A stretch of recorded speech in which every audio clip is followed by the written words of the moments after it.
Poor people should never work in luxury restaurants, billionaire Ethan Whitmore said in German as Clara Bennett placed his steak in front of him. They always look terrified of making mistakes.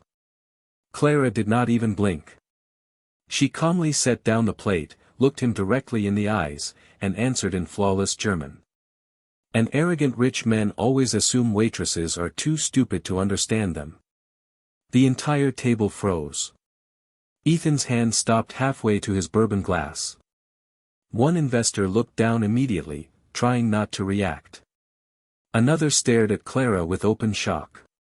Ethan slowly leaned back in his chair, studying her for the first time that night. Blonde hair tied loosely behind her neck. Black waitress uniform from Laurent House. No designer jewelry. No expensive makeup. Just calm blue eyes and a voice steady enough to make a billionaire feel suddenly uncomfortable inside his own restaurant booth. Clara gave him a polite smile that somehow made the humiliation worse. "Would you like fresh pepper on the steak, sir?" Nobody spoke. Ethan had spent his entire adult life controlling rooms exactly like this one. Boardrooms. Galas. Investor dinners. Men twice his age usually folded the second he raised his voice. But this girl standing beside the table had embarrassed him without raising hers at all. Ethan finally smirked, though it came slower now. "Interesting," he replied in German. "A waitress with opinions." Clara nodded once. "And a billionaire with poor manners." One investor nearly coughed on his drink. Another quickly grabbed his wine glass to hide a laugh. Ethan's jaw tightened slightly. Clara should have looked nervous by now. Most employees did whenever his tone changed. But she simply stood there holding the serving tray against her hip like she had already decided his money meant absolutely nothing to her. That irritated him more than the insult itself. Ethan narrowed his eyes. "Tell me something," he said in English this time. "Do all waitresses at Laurent House speak German, or are you just full of surprises?" Clara adjusted the sleeve of her uniform calmly. "Only the ones smart enough to know when rich men are being rude." Silence crashed across the table again.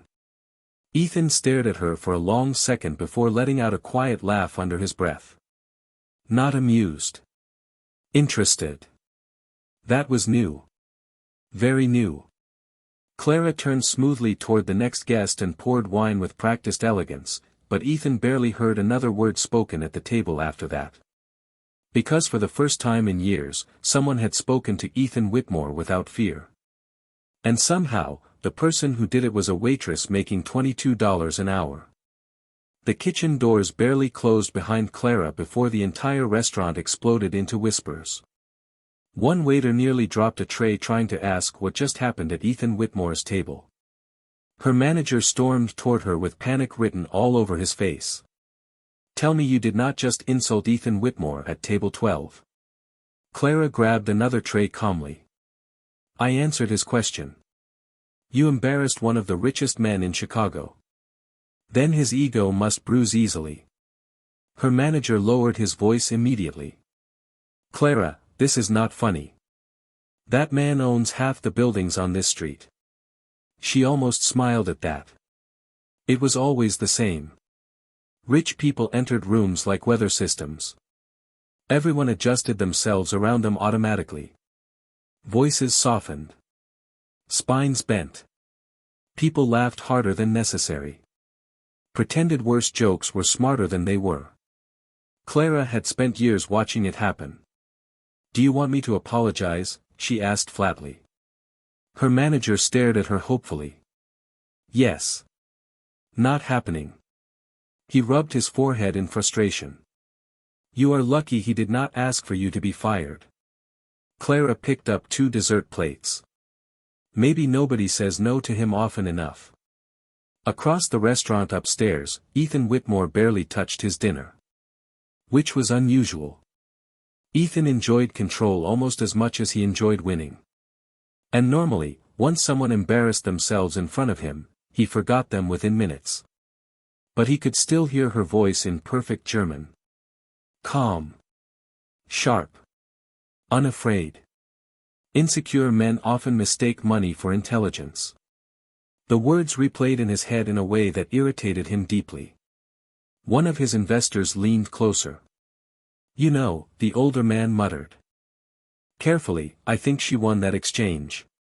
Ethan looked at him slowly. "Careful." The investor laughed nervously and changed the subject immediately. But Ethan remained distracted. Because something about Clara Bennett made no sense. Waitresses at restaurants like Laurent House did not casually speak fluent German with a Berlin accent. They did not stand in front of billionaires without shaking. And they definitely did not look at powerful men like they were completely unimpressed by them. 20 minutes later, Ethan saw her again near the wine station. Clara moved quickly between tables, balancing trays effortlessly while memorizing orders without writing anything down. One rude customer snapped his fingers at her. She still answered politely. Another complained about sparkling water. Clara replaced it without attitude. Ethan watched all of it carefully. She treated everyone professionally. Even him. That somehow made things worse. Because it meant she had not insulted him emotionally. She had simply corrected him like a child behaving badly. Ethan suddenly stood from the table. Several investors looked confused as he walked across the restaurant directly toward her. Clara noticed him immediately but did not react. "Mr. Whitmore," she said professionally. "Can I help you with something?" Ethan folded one hand into his pocket. "Where did you learn German?" "School." "That is vague. You did not ask a specific question." Ethan almost smiled despite himself. "You enjoy doing this?" "Doing what?" "Talking to people like they are idiots." Clara finally looked directly at him again. "Only when they start first." Ethan stared at her for a moment longer than necessary. Up close, she looked even less intimidated than before. No nervous smile. No attempt to charm him. Just steady blue eyes and complete emotional distance. He was not used to that from women. Especially not women working double shifts in restaurants. "You realize most people would do anything to stay on my good side," Ethan said quietly. Clara nodded once. "That is probably why nobody tells you when you are being cruel." The sentence hit harder than Ethan expected. Clara checked the time on the clock. "Near the kitchen. If there is nothing else, table 6 still needs dessert menus." Ethan should have walked away then. Instead he asked, "Do you always judge strangers this quickly?" Clara adjusted the tray in her hands. "Do you?" For the first time in years, Ethan Whitmore had no immediate comeback. Clara gave him one small polite nod before walking past him toward the dining room again. Ethan stood there silently while conversations blurred around him. Then one of the younger waiters rushed into the kitchen holding his phone. "Clara," he whispered loudly, "you are viral." She frowned slightly. "What?" The waiter turned the screen toward her. A video clip already had hundreds of thousands of views online. Ethan's German insult. Clara's response. The comments exploded beneath it. "Billionaire destroyed by Waitress." She ended him politely. "This woman deserves a raise." Clara's stomach tightened immediately. Because overnight attention almost always came with a price. And not always for the better. By midnight, the video had crossed 3 million views. Clara Bennett sat alone in the employee locker room staring at her cracked phone screen while notifications exploded faster than she could read them. Thousands of comments. Thousands of strangers arguing about her face, her voice, her clothes, her intelligence, her life. The waitress was classier than the billionaire. Someone hire this woman immediately.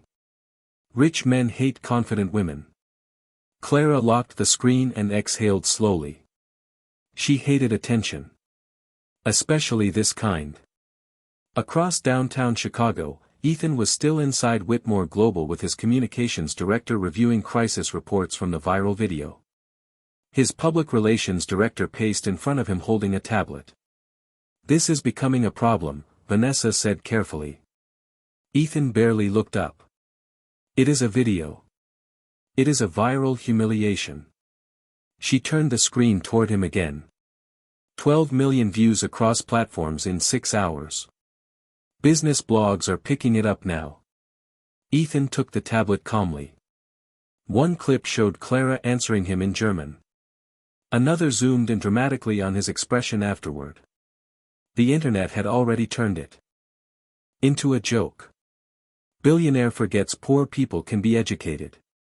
When arrogance meets intelligence. Ethan should have been furious. Instead, he replayed the clip again. And again. Not because of himself. Because of her. The way Clara never raised her voice. Never tried to impress anyone. Never looked afraid. Ethan handed the tablet back. People will move on tomorrow. Vanessa folded her arms. Actually, tomorrow morning you are scheduled to finalize the acquisition deal with the German investors. Ethan finally looked at her. And now the internet thinks you hate working-class women. Vanessa lowered her voice. You need a recovery angle. Ethan hated those words. Recovery angle. Humanization strategy. Reputation management. His entire world operated like that. Every emotion calculated. Every apology rehearsed. Every smile monetized. Find another angle, he said coldly. I am not filming some fake apology video. Vanessa hesitated before speaking again. The German investors requested a live translator for tomorrow's private negotiation.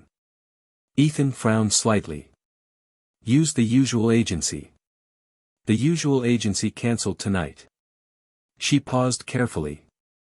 But apparently the waitress from Laurent House speaks native-level German. Ethan looked back toward the rain-streaked skyline without answering. 15 minutes later, Clara stepped out the back entrance of Laurent House into cold Chicago wind, pulling her coat tighter around herself. Her shift had ended late. Her phone still would not stop vibrating inside her pocket. She ignored it and walked toward the subway station 2 blocks away. The city smelled like rain and exhaust fumes. Neon lights reflected off wet sidewalks while traffic crawled through downtown. Clara kept her head down until headlights suddenly slowed beside her curbside. A black Rolls-Royce stopped next to the sidewalk. Clara immediately recognized the driver opening the rear passenger door. Ethan Whitmore stepped out wearing a charcoal overcoat over his suit. Of course he still looked perfectly composed. Billionaires never seemed affected by weather or exhaustion or embarrassment. Clara kept walking. Miss Bennet. She did not stop. Ethan followed beside her for several steps. I need to speak with you. Most billionaires just send emails.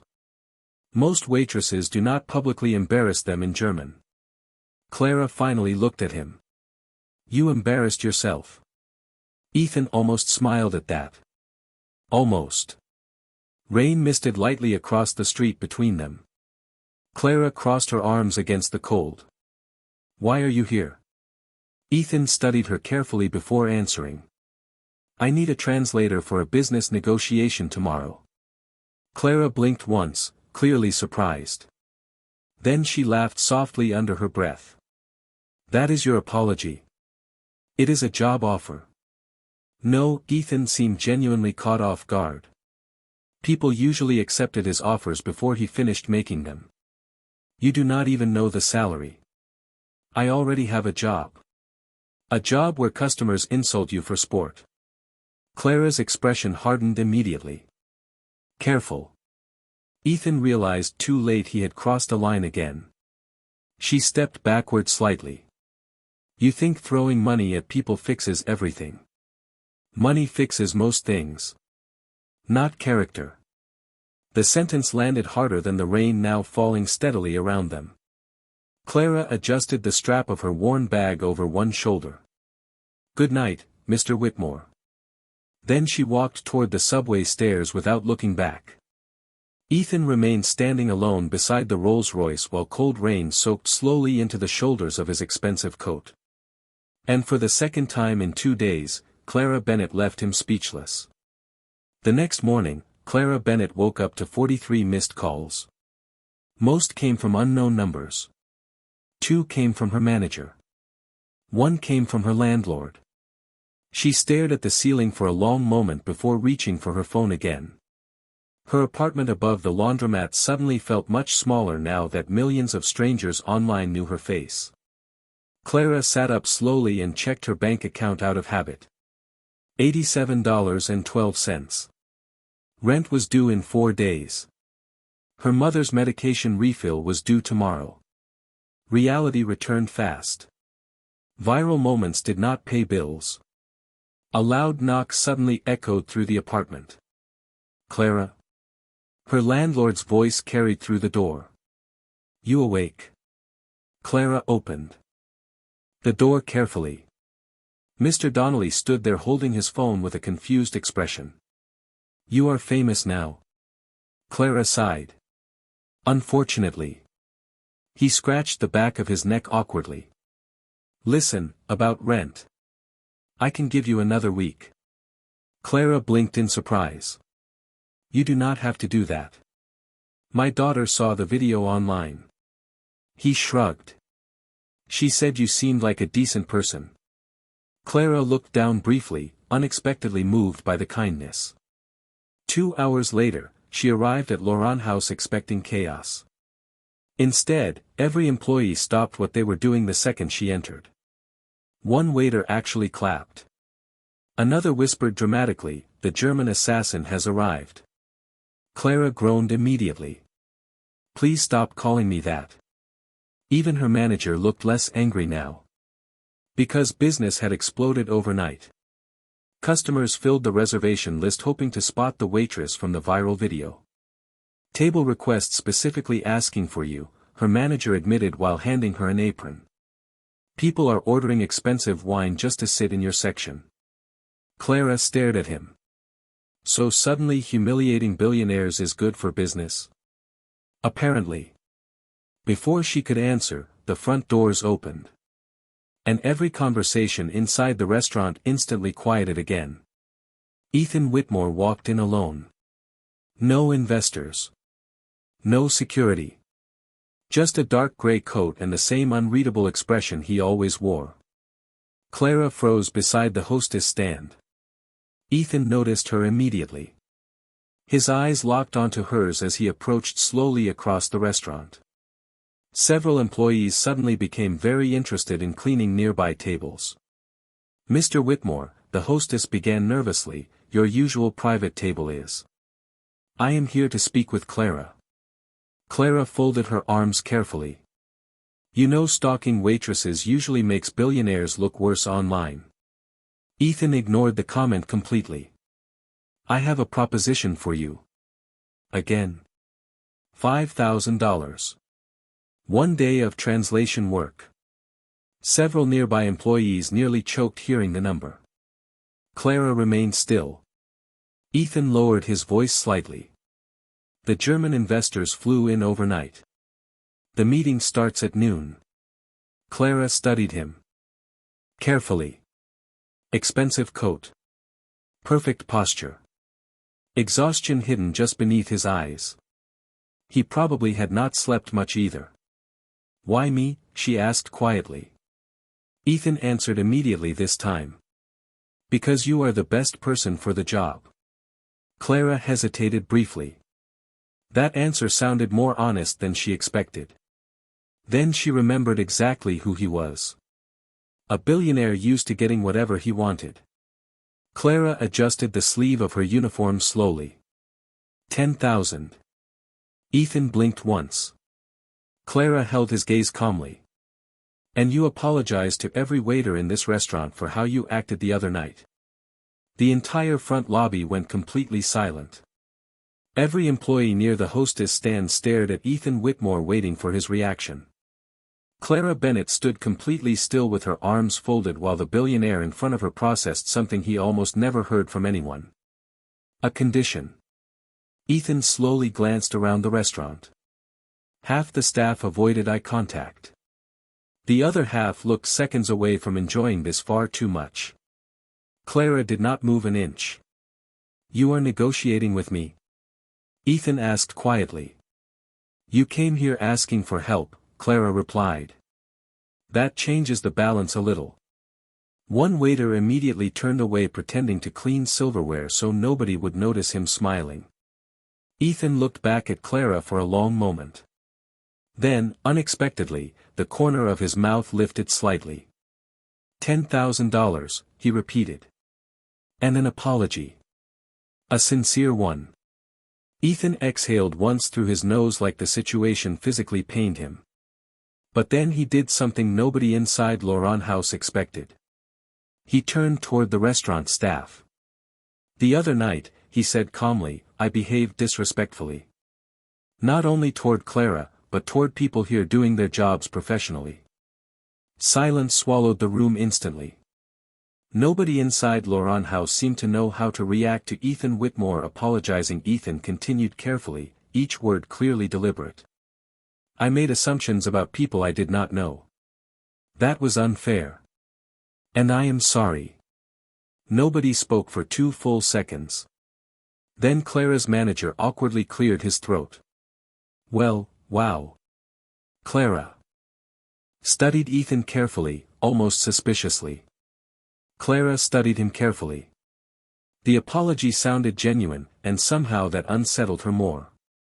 Ethan looked back at her. "Satisfied?" Clara tilted her head slightly. "Partially." Ethan almost laughed at that. "You are impossible. And yet here you are." One of the hostesses suddenly whispered under her breath, "I think they are flirting."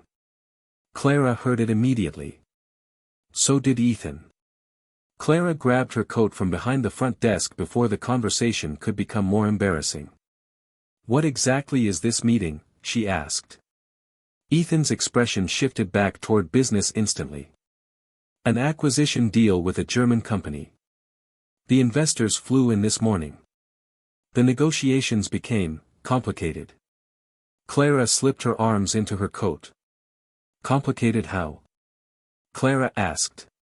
Ethan hesitated briefly. "They do not trust me anymore." Clara raised an eyebrow. "I cannot imagine why." Ethan looked at her dryly. "You enjoy this far too much." 20 minutes later, Clara sat beside him in the back of a black Rolls-Royce heading downtown through cold Chicago rain. She kept a careful distance between them. Ethan noticed immediately. "Relax," he said. "You look like you expect me to kidnap you." Clara stared out the window calmly. "I do not trust men who own helicopters." Ethan laughed quietly under his breath. "That feels strangely specific. My mother watches too many crime documentaries." For the first time in years, Ethan found himself in a conversation he could not predict. Clara challenged him too naturally. Too easily. And somehow that made him think about her even more. Clara glanced toward him. "Just so we are clear, this is business. Nothing else." Ethan studied her for a moment. "You think I hired you because I am interested in you?" I think powerful men often confuse curiosity with entitlement. The answer hit harder than Clara realized. Because Ethan suddenly realized something uncomfortable.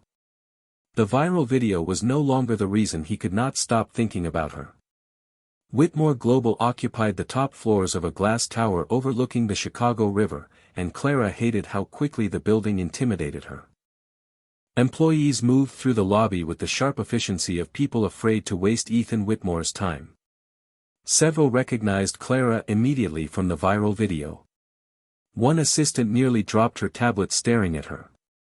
Ethan noticed the reactions but said nothing until the elevator doors closed behind them. "Relax," he said quietly. "Nobody here is judging you." Clara gave him a look. "That might be the least believable thing you have ever said." Ethan loosened his tie slightly as the elevator climbed higher. Clara noticed immediately. "You are nervous." Ethan looked offended. I do not get nervous. Clara glanced toward his left hand tapping once against his sleeve. Your hand disagrees. Ethan stopped tapping instantly. Clara almost smiled. Interesting. Ethan studied her for a second longer than necessary. You are more observant than most people here. The elevator doors opened onto the executive conference floor where 3 German investors waited beside a long glass table overlooking the skyline. The oldest man among them immediately frowned seeing Clara. This is your translator, he asked Ethan sharply in German. Clara understood every word instantly. Ethan answered before she could. Yes. The executive looked unimpressed. She is very young.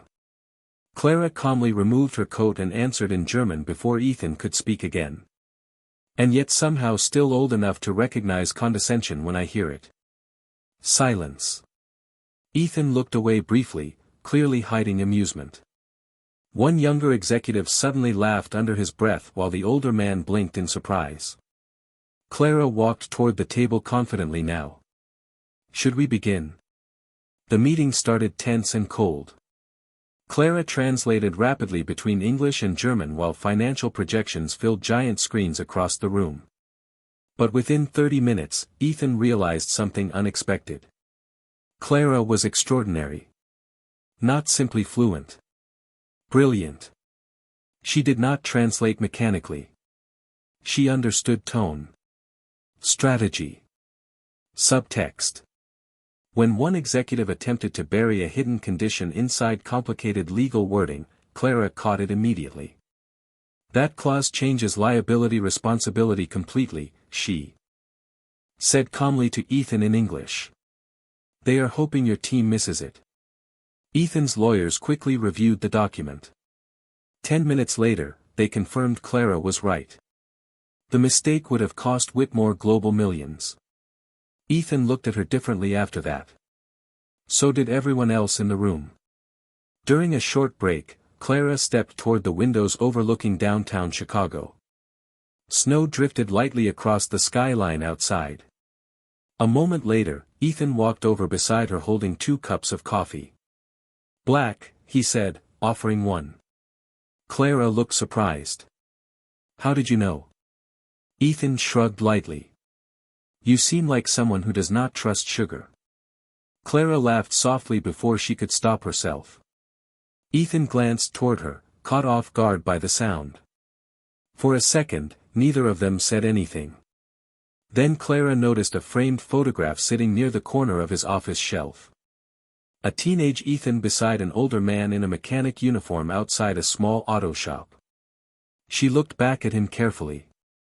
You were not born rich. Ethan followed her gaze toward the photograph. Something in his expression quieted immediately. Not even close, he admitted. Clara studied him silently after that. Because for the first time since meeting Ethan Whitmore, she saw something underneath the confidence and expensive suits. A man who looked tired of proving he belonged in rooms like this. The meeting ended 3 hours later with handshakes worth hundreds of millions of dollars, but Ethan barely noticed the numbers anymore. All afternoon, he had watched room after room listen to Clara Bennett with genuine respect. She never tried to impress anyone. Somehow that impressed him more. By sunset, the German investors were gone and most of Whitmore Global's legal team had moved on to quiet celebrations downstairs. Clara slipped her notebook into her bag. Miss Bennett, one attorney said with a laugh, you probably saved this company millions today. Clara shrugged lightly. That hidden clause was obvious. Not to the rest of us, the attorney admitted. Ethan watched her quietly from across the conference room. No arrogance. No performance. Clara carried intelligence the way other people carried instinct. Eventually the executive floor emptied until only the 2 of them remained beside the windows overlooking downtown Chicago. Snow drifted across the rooftops below while headlights moved slowly through the evening streets. Clara checked the time on her phone. I should go. Ethan frowned slightly. You have not eaten all day. Clara glanced toward him. That almost sounded like concern. Ethan grabbed his coat from the chair nearby. There is a diner 3 blocks away. Clara blinked. A diner? You think billionaires survive entirely on private chefs? I assumed expensive food just appeared around you magically. Ethan laughed quietly under his breath. 20 minutes later they sat across from each other inside a small diner glowing with yellow light and smelling like coffee. Clara wrapped both hands around a mug of tea while snow gathered outside the windows. So, Ethan said carefully, Harvard. Clara froze for half a second. Ethan noticed immediately. Your resume was attached to the contract paperwork. Clara looked down at her tea. 1 year. What happened? Silence settled briefly between them before she answered. My father lost everything during a corporate merger. Ethan stayed quiet. Clara gave a faint smile without humor. Banks become very cold once rich people decide your family is disposable. Ethan looked at her differently after that. Clara continued softly, after my father died, my mother got sick. Harvard stopped mattering. Ethan leaned back slowly in the booth. My grandfather cleaned subway stations after immigrating here, he said. My father repaired cars 16 hours a day. Clara looked surprised. Ethan stared out toward the falling snow. We lived above a pawn shop until I was 17. Clara studied him carefully. Then why do you act like people without money are beneath you? Ethan did not answer right away. Finally he said quietly, because powerful people spend their entire lives terrified of becoming powerless again. Clara looked at him silently after that. And for the first time since meeting Ethan Whitmore, she saw the man underneath the billionaire. For the next 2 weeks, Clara Bennett became a temporary consultant at Whitmore Global, and somehow her life turned upside down without her permission. Every morning a black car waited outside her apartment building at exactly 7:30. Every morning Ethan was already inside reviewing documents with coffee in one hand and exhaustion hidden behind his expensive watch and sharp suits. Clara told herself repeatedly that it was temporary. Business only. Nothing more. But the problem with spending time around someone every day was that eventually the performance disappeared. And Ethan had spent most of his adult life performing power. Clara started noticing small things first. He remembered every employee's name in the executive offices, including interns. He worked longer hours than anyone else in the building. He quietly transferred money to struggling employees through anonymous company hardship funds. One afternoon she even caught him fixing the office espresso machine himself while 3 assistants panicked nearby. You know billionaires usually pay people for this, Clara said from the doorway. Ethan looked up while tightening a screw. My father repaired machines until his hands stopped working. He shrugged once. Some habits stay. Moments like that unsettled her. Because they did not fit the version of Ethan she wanted to dislike. Meanwhile the internet remained obsessed with them. Articles called Clara, the waitress who humbled a billionaire. Social media turned every public sighting into speculation. One blurry photo of them leaving Whitmore Global together reached 2 million views overnight. Clara hated all of it. Ethan pretended not to care, but she noticed him reading comments sometimes when he thought nobody was watching. Then came Friday night. Whitmore Global hosted its annual winter charity gala inside the Grand Palmer Hotel downtown. Crystal chandeliers, political donors, investors, cameras everywhere. Clara had no intention of attending until Ethan appeared beside her office desk that afternoon holding a black invitation card. You are coming tonight, he said simply. Clara looked up immediately. That was not a question. No. It was not. She folded her arms. I do not belong at billionaire galas. Ethan's expression softened slightly. Neither did I once. 2 hours later, Clara stood frozen inside the luxury hotel ballroom wearing a dark blue dress borrowed from Ethan's assistant Vanessa. Soft lights reflected across polished marble floors while a live orchestra played near the stage. Clara felt painfully aware of every designer gown and expensive watch surrounding her. "Relax," Ethan said quietly beside her. He wore a black tuxedo that somehow made him look even more dangerously composed than usual. Clara glanced around nervously. "Everyone here looks born rich." Ethan leaned slightly closer. "Most of them just practiced longer." Clara unexpectedly laughed under her breath. For one brief moment, everything felt strangely easy between them. Then Clara overheard voices near the investor tables behind her. "Whitmore's approval numbers jumped 12% after the Waitress video," one executive said quietly with a laugh. "Honestly, turning her into part of the campaign was a brilliant move." Another man smirked into his champagne glass. "People love redemption stories. Especially when billionaires suddenly start caring about working-class employees." Clara felt her stomach tighten slowly. Suddenly every moment from the past 2 weeks replayed differently inside her head. The job offer. The public apology. The cameras. Ethan asking her to stand beside him tonight. Clara looked across the ballroom toward Vanessa speaking with reporters near the stage. Then she noticed something worse. A giant digital screen behind the charity podium displayed promotional slides for Whitmore Global's new campaign. One photo showed Ethan shaking hands with factory workers. Another showed him beside Clara inside Whitmore Global headquarters during the negotiations. And beneath it, large elegant letters read, "Rebuilding Trust Through Human Connection." Clara stared at the screen like the air had been knocked from her lungs. Ethan followed her gaze immediately. His expression changed fast. "Clara."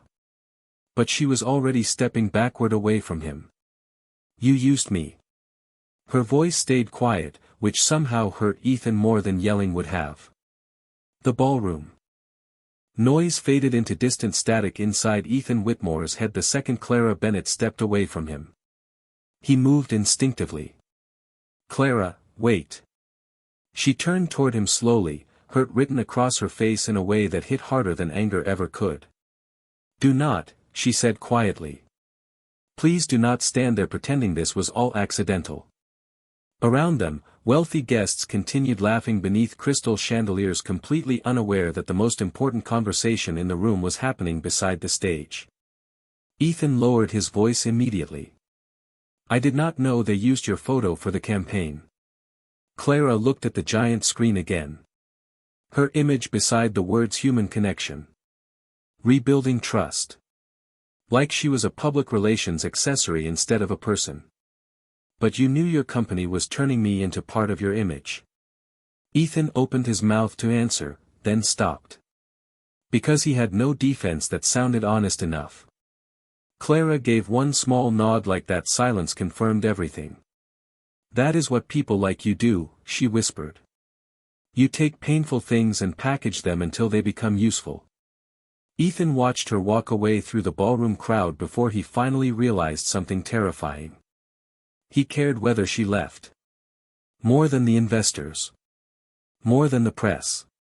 More than the billion-dollar merger upstairs. Clara reached the hotel elevator just as Ethan caught up to her again. "I was wrong," he said immediately. Clara pressed the elevator button without looking at him. "That is becoming a pattern." "Clara." This time his voice sounded different. Not controlled. Not polished. Human. She finally looked at him. Ethan exhaled slowly.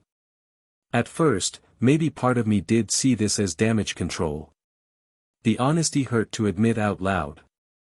But somewhere along the way, it stopped being about the internet. Clara crossed her arms tightly. "Do you know what the problem with billionaires is?" Ethan almost smiled tiredly. "I assume you are about to tell me. You are so used to buying solutions that you forget trust has to be earned." The elevator doors opened behind her. Ethan stepped closer before she could enter. "Then let me earn it." Clara stared at him for a long moment. "You still do not understand." Her voice softened slightly now. I did not need your money, Ethan. I needed to believe you saw me as more than a useful story. The doors began closing again. Ethan stopped them with one hand. You were never just a story. Clara searched his face carefully. For once, there was no arrogance there. No billionaire performance. Just a man terrified of losing someone important. But pain still lingered stronger than trust. She stepped inside the elevator slowly. Goodbye, Ethan. The doors closed between them before he could answer. 3 months later, Chicago woke to another viral story involving Ethan Whitmore. But this time, the headlines were different. Whitmore Global announces full scholarship program for working students. Company ends exploitative intern contracts after CEO restructure. Billionaire CEO donates executive bonus to employee medical fund. The media called it reputation repair. The board called it reckless. Ethan ignored both. Because for the first time in his life, he was trying to become someone he could respect without applause. Then one snowy December afternoon, Ethan walked quietly into a small cultural language center on the north side of Chicago. Warm lights glowed across shelves filled with books in 6 different languages while children of immigrant families practiced conversation around wooden tables. At the center of the room stood Clara Bennett helping a teenage girl pronounce difficult German phrases patiently. Clara looked up first. Surprise crossed her face seeing him there alone without cameras or security or assistance. Ethan held a folded piece of paper carefully in one hand. What is that? Clara asked cautiously. Ethan walked closer before answering. The original contract from your first day at Whitmore Global. Clara frowned slightly. Ethan placed the paper gently onto the table between them. Then he tore it slowly in half. No more transactions, he said quietly. Snow drifted softly outside the windows behind him while silence settled between them again. But this silence felt different from the first night they met. Softer now. Clara looked at the torn contract pieces. Before lifting her eyes back to his. You flew all the way across the city for dramatic symbolism. Ethan nodded once. I was told I have a flair for it. Clara laughed before she could stop herself. The sound warmed the entire room instantly. Do you still want that dinner? Ethan looked at her carefully, almost afraid the moment would disappear if he answered too quickly. Clara studied him quietly for a moment before asking in German, and what happens when a billionaire finally learns how to respect a waitress? Ethan looked at her without looking away this time. He asks if she would have dinner with him. A small smile finally touched Clara's lips. Then maybe, she said softly, he deserves a second answer. Snow drifted quietly across the Chicago streets outside as they stepped out of the language center together. And for the first time since the night they met, Ethan Whitmore no longer looked at Clara Bennett like someone beneath him. He looked at her like someone worth becoming better for.